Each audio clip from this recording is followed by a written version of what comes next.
Hey everyone, what's up? We're for Guerrilla Poker, bringing you guys some high stakes hand history reviews.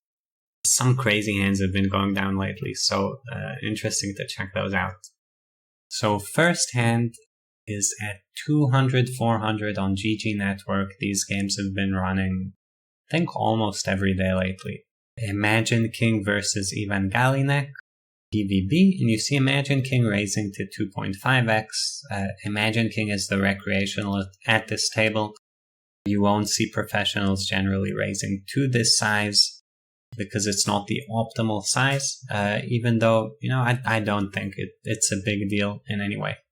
3-4-6 two-tone board. Imagine King bets 1/3 pot. Now, here it's kind of, usually when someone bets 1/3 pot, I say, well, this indicates they're betting their entire range. But here that's really not the case. 3-4-6 two-tone is very far from a board where you can bet your entire range. If I had to guess, the 1/3 pot is, you want to have a betting range. You don't necessarily want to bet too big with it. So when you think about what your betting range is centered around, let's say here that Imagine King really wants to bet hands like A6, pocket 7s, pocket 8s. Given how dynamic the board is, those hands don't really benefit from very large sizes. So you might have a 1/3 size without range betting. Right? I know this is revolutionary, but it does happen. So yeah, bets 1/3, gets called. Here, Ivan will probably raise a lot of strong hands, almost all of them. Turn 9 of diamonds. 9 of diamonds doesn't change too much. Right? It's kind of a brick.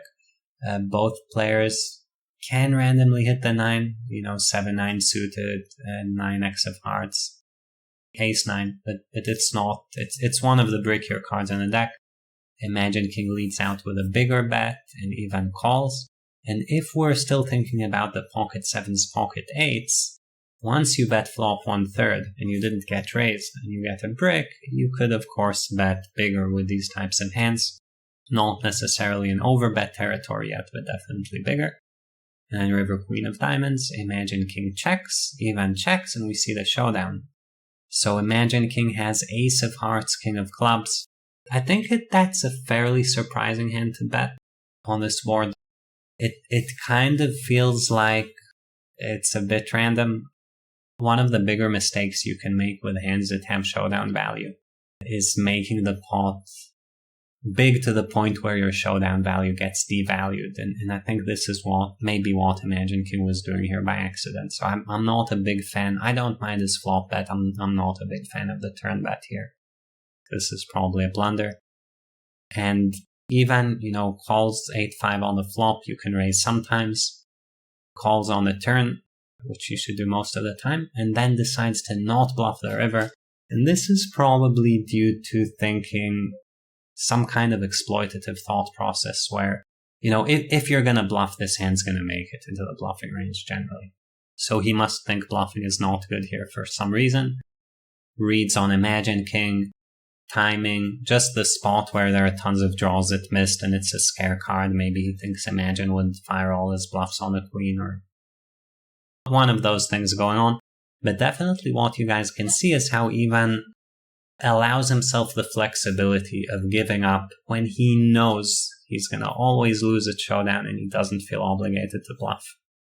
Okay, next hand, we have a hand between Henry and Rodriguez. Rodriguez raises a cutoff to 1k, Henry 3-bets to 4k from the small blind. We have a call, and the board comes Queen 6-5 two-tone. And here Henry bets 1/3 pot, and this is a spot where he's probably betting with a very wide range. Not like the 6-4-3 board before. He bets 1/3 pot, gets called, turn is a deuce of clubs. He checks, and Rodriguez bets small. And here you always need to ask yourself a bit, like, is this the appropriate bet size?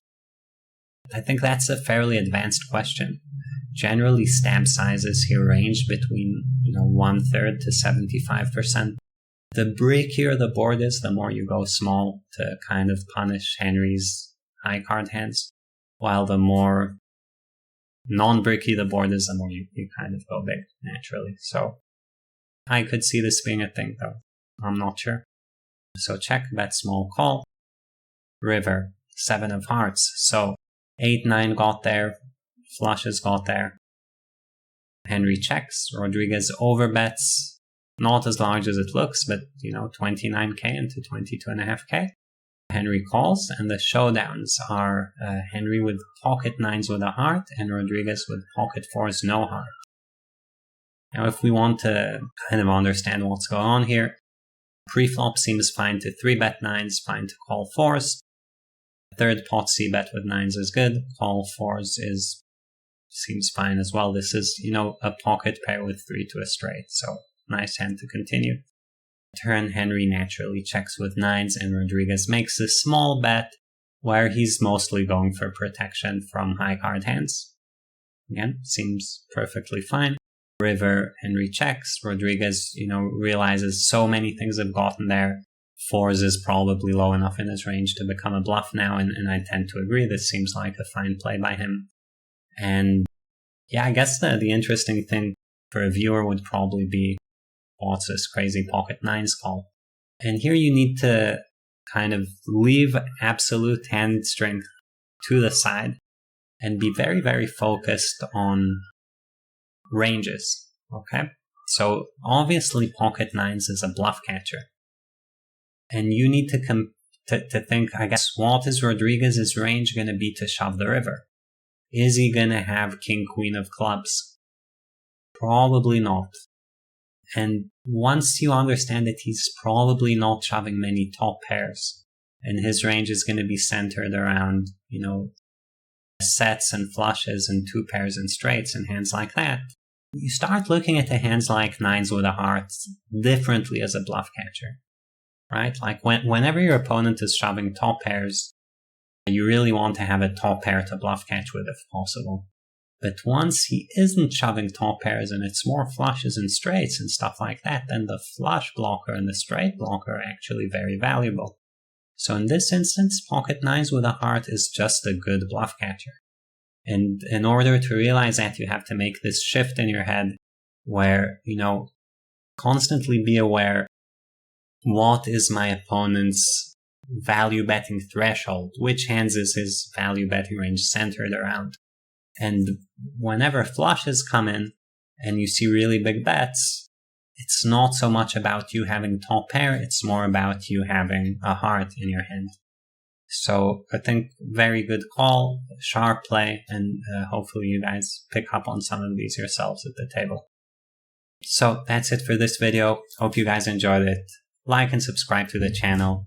Tell your friends, and I'll see you next time.